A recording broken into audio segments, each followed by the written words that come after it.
Welcome to Well Played Podcast, the show on all things playful and joyous in education. I'm your host, MrMatera, sixth grade teacher, author, and presenter. Just a reminder that the Hive Summit is still going on, and you can sign up at hivesummit.org. It's a wonderful conference, free, and we're helping people just, gussy up their classrooms and get it just right for those kiddos. It's going to be awesome. So go there, check it out, and be on the list. Today we have a awesome guest. I'm super honored, super excited to have Jeff Hoeben with us today. Jeff and I went to school together, and our paths have gone separate ways, and our paths have crossed again time and time, and I'm so excited to have you on the show today. So Jeff, can you introduce yourself a little bit? Hey, thanks, Michael. As Michael said, my name is Jeff, and I work here at Camp Gray in South Central Wisconsin, and I've been the executive director here for 12 years. I've been at camp 16 years. So we run a traditional summer camp, 2nd through 12th grade, and we also have a school year program where we work with 5th and 6th graders for environmental stewardship. We do team building for 7th and 8th graders, and then we run some confirmation retreats for our high school students. That is awesome. I am so excited to have this discussion with you today. Jeff and I are going to be discussing this idea of being purveyors of wonder. And I have to really give credit where credit's due. That was Jeff kind of coined that for me. I don't know if he got it from somewhere, but it is just, I don't know, it's electrifying thought for me. Yeah. So being in the sort of camp space, you're going to kind of talk about that, and being the purveyors of wonder there. I'm going to be talking a little bit about it in school, but what does that mean, I guess, to you right off the bat, this concept of being a purveyor of wonder? Yeah, so, at camp, we have 225 acres, and so really a lot of camp is coming outside. Again, leaving, I know you guys are, your audience is a lot of classroom folks, but we like to get out of that. We have a classroom here, of course, but it's there's no walls. And so really unplugging and getting kids out into nature to really find things to wonder about. We have so much of this artificial world around us, and, you can find answers to all of those things around you until you get out into nature, and there's stuff in nature that you just can't explain, and it causes you to wonder. So I love it. I jotted down some things here because in your response, I really liked it. You really pointed out kind of this idea of unplugging, and yeah.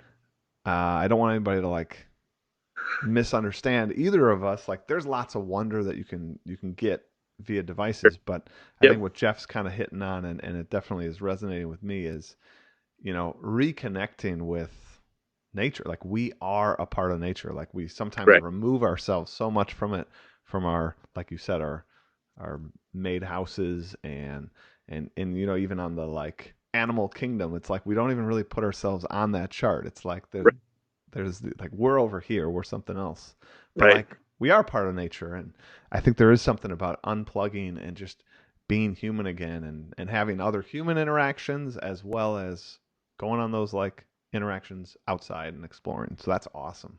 Yeah. And when you talk about being human, I think the beauty of wonder is really that it brings us back to a childlike state.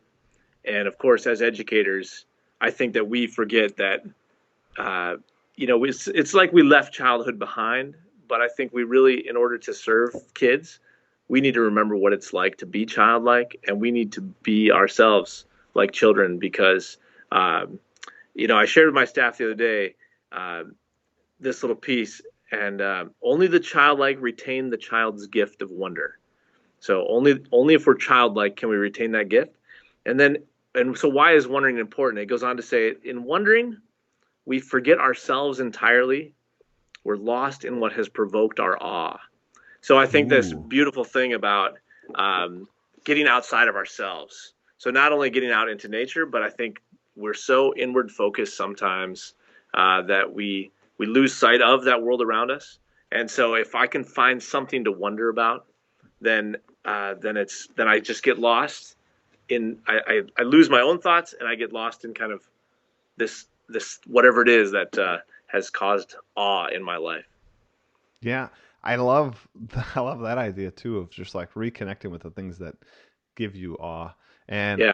I don't know about you, but like I heard the original quote about only those that retain that childlike spirit, Hmm. can kind of experience it and have it and be childlike.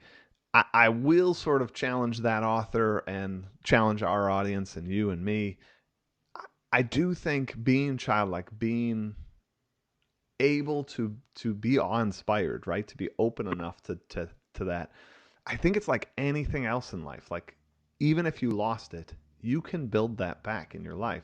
You Oh, just absolutely. you just have to make different choices than what you're making, And I think per this whole conversation that we're having, it's one of the things that we should start putting to the top of our list because who doesn't want to live with that childlike sense of awe? Like Right. we can be an adult and we can understand how lots of the world works, but I mean, I don't know the exact quote by Socrates, but I mean, it's like he's or Plato. Plato knew that he's wise enough to know that he's basically dumb. Like he doesn't know.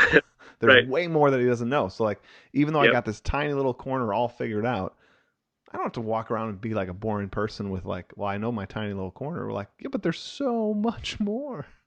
Yeah, and we just don't take time to wonder, And so I think, yeah, giving ourselves that opportunity, that permission, to be childlike, to pause, and to kind of, yeah, lose ourselves in wonder. And I think that there's a beauty in that. There's a simplicity in that, and I think a lot of us yearn for that in life, and we can't necessarily put our finger on it. So I hope we're not Yeah. getting too deep here, but No, I mean this is great. I love it. So like I think what I mean this whole channel, this whole podcast, my YouTube, all of it is really trying to aim at having a joy-filled life. Like I want us to be happy again, and some of that relates to the classroom. I want kids to be happy and healthy.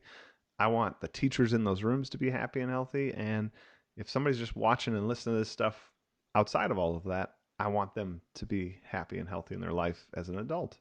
So this is all like strikes right at the heart of what I care about. Um, and I think you were talking about this like this important to like reconnect and rediscover that and like I was saying that we should take that time to like build and we can kind of get up to that childlike spirit. yeah.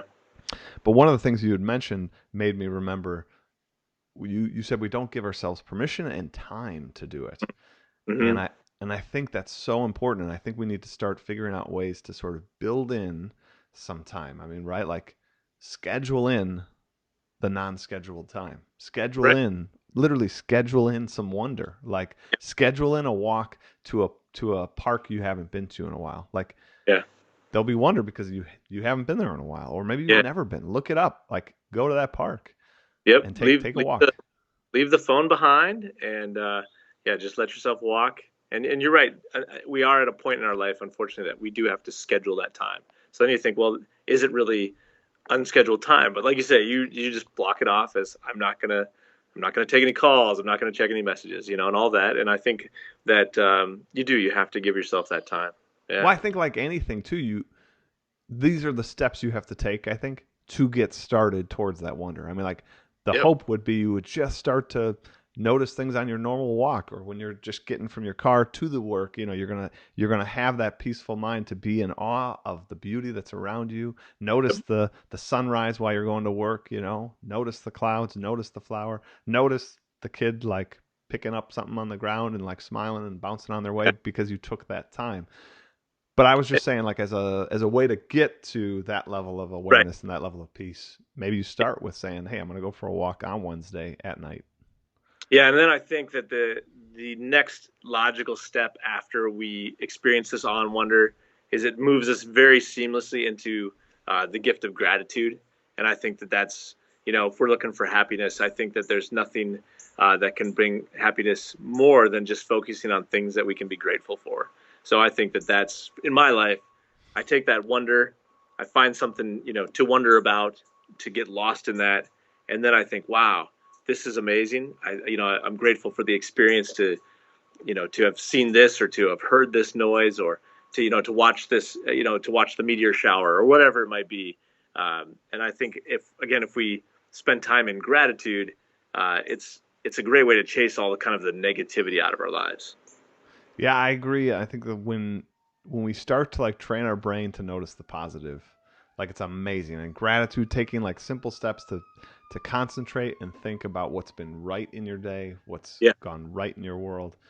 All of Yep. a sudden, that just becomes sort of a habit of noticing the world's pretty good. And then like your disposition changes, right? Like we've Yeah. all heard that saying where like, oh man, there's nothing but like negative stuff on the news, and and then what do? We all watch like binge watch some Netflix show about killing people, and like whether that be you know I don't know, some HBO show or some Netflix Yep. show or whatever, but like we do seem to surround ourselves with the morose. Like we should surround ourselves with wonder and wisdom that comes with that. Yeah. And Mike, I know you'll put this book in the show notes. Is the Embers and the Stars? I can't even pronounce the author's name, so we'll just We'll we'll just leave put it at that. that. We'll leave it at that. But he talks about nature has a way of making our private troubles seem pretty small. And I think that that's a beautiful thing again about getting kids out into nature, getting ourselves out into nature, all of us. When you look at all of this creation that's around us and all of these things that you can't explain, and you just feel, let's go big here. Let's go. We're in the Rocky Mountains now, and you're out there and you literally just feel small. And I think that there's a beauty in that as well. So we need to take time to do that for ourselves. But in the Midwest, maybe you're out on Lake Michigan, or I was just gonna give. say, my town I live in is right on the lake, and Yep. I mean, like every day I gotta at least spend a little time by the lake, and Right. it's a humbling experience. Like literally, I'm 5'10", but I feel like a grain of sand standing next to that thing. That's right. That's right. And that's good because it keeps us gives us perspective. It really does. It really does. This idea also of, we really are talking about the power of wonder and why we should have it. Yeah. Let's, for the rest of our conversation, or at least for right now, Sure. let's look at that word purveyor. Like, so if wonder, Mm, we've just made a really good sell job on why we should build it into our lives, and hopefully like inspire students and kids to yeah. continue that sense of wonder into their adulthood. Yep. Uh, well, what's our job then as these purveyors, whether we're camp counselors, whether we're even in the business world, or, for us teachers, like how are we purveyors of wonder? Okay. So a story comes to mind. I had a camper last week. His name's Anthony. Rough childhood. Father is incarcerated right now, and actually great grandma dropped him off. So this kid's been bounced around and has had a rough life. He's probably a fifth grader. And we had a moment. He did not want to be here. This was Sunday night, first night of camp. Definitely didn't want to be here. We call home, talk to grandma and grandpa. Great grandma's 82 years old. She's not going to come to pick him up, right? Not at night. And so he's here. He's stuck. And we get through Monday, and Monday night, same routine. Wants to call grandma and grandpa.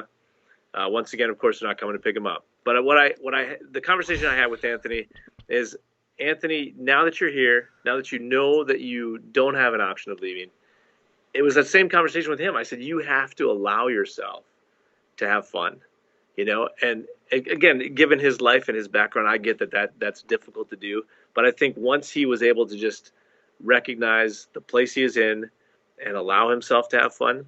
So when you ask about being a purveyor of it, I think you have to, give kids permission to do it, because I think we've sadly been conditioned to not wonder about things, to not experience those things, and certainly not all of us are to the degree or live the childhood that maybe Anthony has, but I think as a purveyor of it, as someone who is a teacher, a counselor, camp counselor, we have to give these kids permission, and I think the way we do that too is to set that example, to just go out and have fun ourselves. So that's, I guess, to start things off. No, I think that's really good. I like one way I definitely do it in my classroom. I think one great way an adult can give a kid permission is when the adult themselves lets go, right? Like Yep. don't Yep. don't stand on the edge. Don't tell the others to do it. Like Push. you're not, yeah, like you're not like the whatever. You're not at a circus and like you don't just own the tent. Like be a part of the tent, right? Yeah. Like like Yep. Yeah. so when you have these experiences. So I do game club at school, and I Yep. could just as easily like just set up 4 games, teach the 4 games, and then like go grade papers in the corner while they all Sure. play games. I could totally do that. But like this is an opportunity for me not only to connect, but it also is an opportunity to have like this joyful moment with them. And Right. that's that moment where you can give kids that sense that like, wow, like this adult's all in, and Right. I'm 12, like I should definitely be all in on this, right? And I run a board game club, and there's a lot of kids that try it out that first day and they're like, this is pretty nerdy, this is a board game club. But then when Yep. they see like me all in, they see the other kids kind of all in, and everyone is able to just be themselves. Right. Oh my, that like is a moment I think that brings wonder to those new kids that have never Yeah. done it. They're like, wow, this isn't super nerdy, this is super awesome, it's super Sure. comfortable. And like I think a piece of that is us being present and showing up. Right. Yeah. Being present to them. Yeah. Leading by example, showing them what you want, showing them what that joy looks like. I think that's a piece of it. And I think also, you know, going back to that childhood piece or childlike piece, um, you know, so much of our children's days are scheduled. And so I think, if I think back to my childhood wasn't just driving from one activity to the next.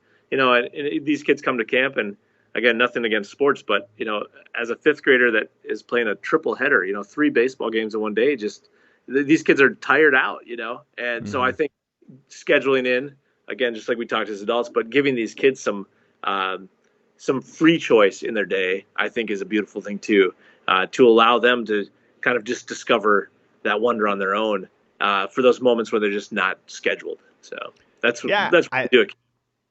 I think about like as a history teacher, they're well kind of twofold. One, being a teacher in general, I know that there's a lot of research on sort of the sheer power of actual boredom, like that Yep. this is something like we're kind of missing in our society today with constant streaming of Netflix video games and the schedule of camps. Like there isn't really like a down moment. But then also as a history teacher, I'm like reminded of some of the great, like you had started this whole podcast off with kind of lose yourself in nature, and there's so many answers that are right in front of you in nature. And we know from like great design and to like even some technical problems or technical solutions the answer have been to sort of copy nature. Right. Uh, and I just think about that like, you know, a lot of these guys, a lot of philosophers, even a lot of scientists got their discovery, got their breakthrough from that sense of awe, from like being in nature and possibly, to be honest, like if you read the textbooks, being bored. I mean, like Right. they were whatever, like they were herding sheep and had nothing better to do, and they were just contemplating some things, and then it kind of hit them, right? Like Yeah. so that power that can come from that. Oh, absolutely. Yeah. Boredom is not a bad thing. No, no, Not uh, at all. and I think it leaves room for your mind to have wonder, right? Hmm. Because like that boredom then kind of produces a new almost baseline for there to be a pop of like, oh, like Yeah. what was that a shooting star I just saw? Like, but like you almost needed the baseline of like to see that, right? Like I don't think Right. you're going to see a shooting star if you're constantly updating your Instagram. That's correct. That's correct. Yeah. Darkness is an amazing thing too. I think just that idea of, um, as light fades and things become dark, and again, just kind of that idea that now you cannot see everything. And I think that there's a beauty in that too. So we've left off of the how to be a purveyor. Sorry. That's fine. That's perfectly fine. Like it was all interesting. So I mean, coming back to being a purveyor in my line of work, being an educator, having students in front of me all the time, I think it's important that we stop and think about our roles, like, and not just like the content specific, not just Right. the district scope and sequence. Those are all important. There's reasons we have them all. But I Right. think like for this topic, I just want to say that like, there's a moment where we need to think about the sort of humanity and maybe morality of our jobs, like what we're doing, like we are in front of and modeling constantly for students Hmm. a whole lot of things. I mean, like not only like the content, but also like how to be as a person, how to also be happy as a person, Yeah. to be. I mean, as a camp director, I have on my mirror a little sticker. I got it at a conference, and it just says IAAT, which stands for I am always teaching. So I think Nice. it's an important reminder that we are always teaching in what we're doing and what we're saying, but certainly what we're doing. And so I think to live that joy, to stop and have those moments of wonder, that's that's part of our duty. Yeah, I like your use of the word duty there too. I mean, Thank it's you. it's important, right? And I think like sometimes we need to elevate it with language to something like that. It's our duty. Yeah. It's not just good and we should do it. I mean, like, Yeah, it just doesn't sound like, oh, this is a good thing to do. No, we yeah, have to. yeah, we have to. Like, that's a call to action, and I like that. And I don't know, I hope we all kind of do that. So, as I gotta ask, as like a camp director, like, what are some of the moments, like, not like whole story moments here, but just little moments that you feel produce a sense of wonder, right? If we were to send our kid to Camp Gray, and this is not supposed to be like a sell job here, but just this Sure. idea, like where are those moments that you like, oh man, I love walking those kids down this path, or I love that moment on the ropes, or whatever. What are Yep. some of those moments of wonder that you literally you know it's gonna work? Yeah. I think one that comes to mind right away is the stream hike. So kids, we have this navigable Class 2 trout stream that bisects our property, Harrison Creek, and occasionally you'll see some little trout in there. But the kids get in, they put on rubber boots, and I think even just those transformations, let's say, I mean, how often do kids walk around in rubber boots, right? So probably the last time you had rubber Never. boots on, or it was, yep, or it's been a long time ago and it was when you're going to go out and stomp in puddles, right? Yep. Uh, as a little kid. So you put these stream hike boots on and you jump in the stream and you're heading upstream and you bend down and you put the clay all over your face, and so that you've got this moment now that not only are you're immersed in the creek, but now you're physically touching clay, you're applying it to your face. I think it's got it on all these, the physical touch of it, the feel, the smell of the clay. I think that's a moment of wonder for sure. I mean, it's by far one of the most popular activities. So, go. What I think I love on that, just real short here, is the you used the word immersive, like, and I Mm, think that just to kind of connect a little bit to what I do, that's what I'm always trying to do with my gamification is mm, how can I make the experience just a little more, and if that means going outside the classroom, that means that. If that means bringing in sure. a couple props, that means that. But just Right. anything we can do, like you said, all each of those steps made it a little better experience, a little more into the wonder, when from It, the boots to the like just the physical space, like being at the creek's got to be cool. And yeah. then like you said, you even go with that, like get your hands in there, get dirty a little bit, and Yeah. apply it a little bit, like oof. And I know I've talked a lot about nature, and some people might be thinking, oh, I'm not, we're not near enough to that. But you could even take, let's say, a simple playground. Another very popular activity we do at camp is called a solo hike. And so, you space the kids out every 2 minutes, let's say, so they're not alone in the woods, but they they feel as though they're going to encounter these cards as they go down the trail, just a 3x5 note card, and it's going to have them stop, and it's going to, maybe it'll say turn and face the sun, and just feel the warmth of the sun. Or it might say, if you were a small bird, where would you take shelter if it was raining right now? But you could we use those, we kind of tailor each solo hike to whatever subject matter we want those kids to think about. So it gives those kids an opportunity to contemplate something on their own, to be by themselves, and to be kind of, again, just kind of lost in thought and wonder. So that's another moment I would say that we provide here, that's very powerful, very meaningful for kids. I love it. I love that idea. I feel like we could build that into like school. Like we could Yeah, definitely do that, even if we have to inside, depending on like where you live. But like you yep, could also do that depending on how big your campus is. But yeah, even if it's a small campus, you're just talking about putting these note cards every so often. If you have a class of 20, like spread them out a little bit and, you know, talk yeah. about It going gives on this you, hike. you've got some nice thinking time on both ends because you're waiting to go as as you're being released every 2 minutes, and then as you finish, now you've got kind of all these thoughts, to contemplate, and maybe you've got a journal that you can scribe some notes So in. At little technical question just because we got into it. Sure. Like, do you is it like a wedding like procession where it's like every 2 minutes you let like one more go, or does everyone start at like a point and then you like Oh, do a sound or something and they all go to the next one? oh no, good question. So we would run it as every 2 minutes you release the next kid. So So um, yeah, so like I said, you got some kind of thinking time while they're waiting to go, and then so you just kind of got them spaced out every 2 minutes on the trail. nice, Yeah, nice. That's awesome. but I by far one of the most popular activities that we do. Very That's just simple, cool. very Well, I simple. mean, they say in cooking that sometimes simple is the best, right? Just good Indeed, ingredients, and indeed. it's a good time. Right?